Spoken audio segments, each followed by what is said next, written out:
এই এলাকার মানুষ দীর্ঘদিন ধরে অবহেলিত ছিল যে আপনি রিক্সা দিয়ে যদি যান, যদি দেখেন আপনার কোমরটা ভেঙে যাচ্ছে, বলবেন এটা হচ্ছে গোলাপগঞ্জ অথবা বিয়ানীবাজারের কোন এলাকা।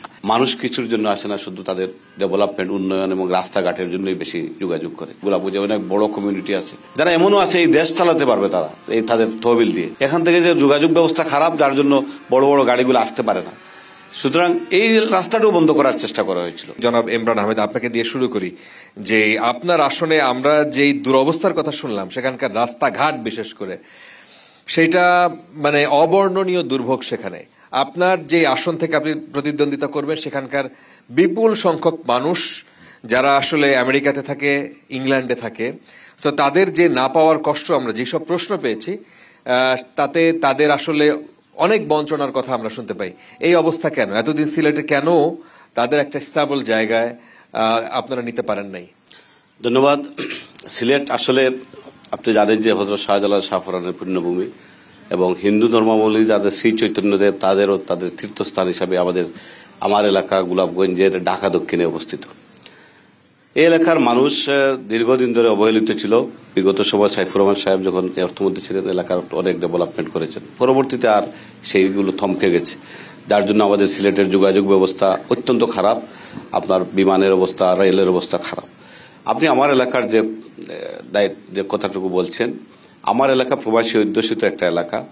এই এলাকার সত্যিকার অর্থে রাস্তাঘাটের অবস্থা, মানে একসময় একজন সাংবাদিক ভাই বলেছিলেন যে আপনি রিক্সা দিয়ে যদি যান, যদি দেখেন আপনার কোমরটা ভেঙে যাচ্ছে, বলবেন এটা হচ্ছে গোলাপগঞ্জ অথবা বিয়ানীবাজারের কোন এলাকা। মানে এই অবস্থা ছিল। এই যে আমাদের 5ই আগস্টের পরে আমরা যে আমাদের কার্যক্রমগুলো বিভিন্নভাবে শুরু করছি, মানুষ কিছুর জন্য আসে না, শুধু তাদের ডেভেলপমেন্ট, উন্নয়ন এবং রাস্তাঘাটের জন্যই বেশি যোগাযোগ করে। কারণ অনেক জায়গায় অনেক রিমোট অঞ্চল আছে, এগুলো নাই, যেগুলো রাস্তা ছিল আজ থেকে 25 বছর 30 বছর আগে হয়েছে, সেগুলো মেনটেন্যান্সের কোনো কাজ হয় নাই।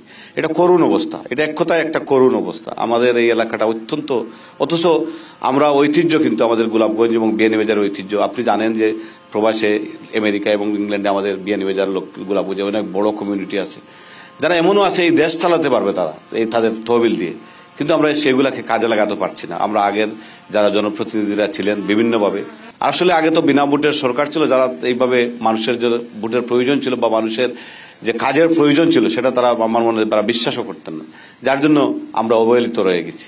তো ইনশাআল্লাহ আমাদের এই অবহেলিত অঞ্চলকে আমরা, মানুষ আশার সঞ্চার হয়েছে, মানুষ আশা করছে যে যাতে অবহেলিত অঞ্চলকে আমরা এগিয়ে নিয়ে যেতে পারি। শুধু সেটা নয়, আমাদের সিলেট, সমস্ত সিলেট জেলা ভিত্তিক আমি বলবো যে সিলেট জেলার আমাদের অবস্থাটা আসলে ভালো না। কারণ আমরা ওইভাবে জাতীয়ভাবে আমরা ওইভাবে এই সিলেটকে আমরা আগের মতো সেভাবে পাচ্ছি না। মানুষ কিন্তু ডিপ্রাইভ হচ্ছে, সেটা মানুষ বুঝছে যে আমরা অবহেলার শিকার হচ্ছি। সারা বাংলাদেশ থেকে সিলেট বিভাগটা এবং সিলেট জেলা তো অবশ্যই আমরা বিভিন্নভাবে অবহেলার শিকার হচ্ছি। এটা কিন্তু মানুষের মধ্যে একটা খুব দানা বেঁধে উঠেছে। কিছুদিন আগে একটা 6 লেনের একটা রাস্তা ছিল আমাদের সিলেট টু গোলাপগঞ্জ, গোলাপগঞ্জ টু সুতারকান্দি, একটা স্থলবন্দর, বাংলাদেশের অন্যতম একটা বৃহত্তর স্থলবন্দর সুতারকান্দি। এখান থেকে যে যোগাযোগ ব্যবস্থা খারাপ, যার জন্য বড় বড় গাড়িগুলো আসতে পারে না। সুতরাং এই রাস্তাটাও বন্ধ করার চেষ্টা করা হয়েছিল। তখন মানুষ রাস্তায় নেমেছে, আমরা প্রতিবাদ করেছি যে আমরা এই রাস্তাটা বন্ধ হতে দেব না, এটা বাস্তবায়ন করতে হবে। পরবর্তীতে নতুন ডিসি আসার পরে উনি আশ্বস্ত করে উনি মন্ত্রণালয়ে বলেছেন এবং আমাদের এই প্রতিবাদের মুখে সেটা বাস্তবায়ন করছেন, সেটা সম্ভব হয়েছে।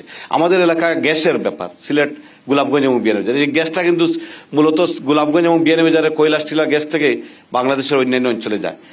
আমাদের নেত্রী বেগম খালেদা জিয়া 93 সালে আমাদের গোলাপগঞ্জে বলেছিলেন যে গ্যাসগুলা গোলাপগঞ্জ এবং বিয়ানীবাজারের মানুষকে দেওয়ার পরে যা থাকবে তা বাইরে যাবে, এবং একটা কনস্টিটিউশনালি একটা রাইটস আছে যে খনিজ সম্পদ যার যার এলাকার কিছুটা কিছু দিতে হবে, কিন্তু আমরা পাই নাই, এলাকার মানুষ পায় নাই।